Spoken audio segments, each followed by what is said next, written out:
नमस्कार.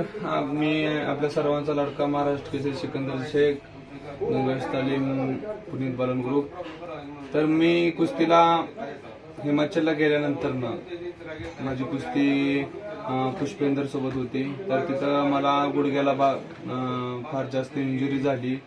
त्याच्यामुळं मी आता काय कुस्ती खेळू शकत नाही. आपल्या सगळ्या प्रेक्षकांचं किंवा माझ्या फॅन्स लोकांचं आता मन अधुरं राहिलेलं आहे. मी 4-5 महिन्यात ठीक होऊन आपल्या सर्वांच्या लढतीसाठी येईन. मी आता पुढचं आहे ते आमचे गुरु वस्ताद आहे ते सांगतील तुम्हाला.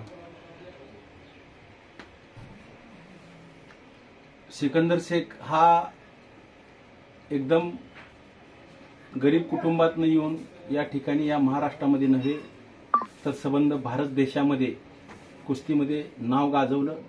महाराष्ट्र केसरीमध्ये अन्याय झालेला असताना तो अन्याय सहन करून लगेच दुसऱ्या वर्षी महाराष्ट्र केसरी, आणि तोही महाराष्ट्र केसरी फक्त 23 सेकंदामध्ये चितपट करून महाराष्ट्र केसरी झाला.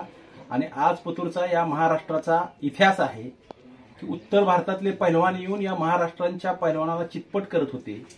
महाराष्ट्रातला पैलवान कधीच चढाई करून उत्तर भारतामध्ये जात नव्हता, पण सिकंदर शेखच्या रूपानं उत्तर भारतामध्ये हरियाणा असेल, दिल्ली असेल, पंजाब असेल, कर्नाटक असेल, अशा वेगवेगळ्या राज्यामध्ये जाऊन सिकंदर शेखनं अतिशय चांगल्या पद्धतीनं कुस्त्या केल्या.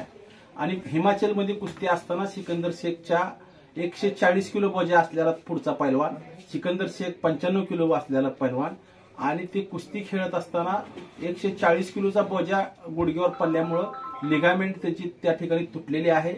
त्याचं मोठं ऑपरेशन आहे आणि ती सर्जरी झाल्याशिवाय पुढे सिकंदर शेख खेळू शकेल का नाही हे सांगता येत नाही. पण सर्जरी जर व्यवस्थित झाली तर आज पतूरचा इतिहास आहे. सचिन तेंडुलकर ज्यावेळेला क्रिकेटमधून सर्जरी झाल्यानंतर पुन्हा एकदा क्रिकेट खेळला. विजय चौधरी सर्जरी झाल्यानंतर तिसऱ्यांदा महाराष्ट्र केसरी झाला. अशी अनेक उदाहरणं आहेत. आणि त्याच पद्धतीनं चांगल्या पद्धतीनं जर ऑपरेशन झालं तर सिकंदर शेख पुन्हा एकदा महाराष्ट्राला या ठिकाणी कुस्ती खेळायला दिसेल अशी नागनाथ चरणी या ठिकाणी प्रार्थना करतो.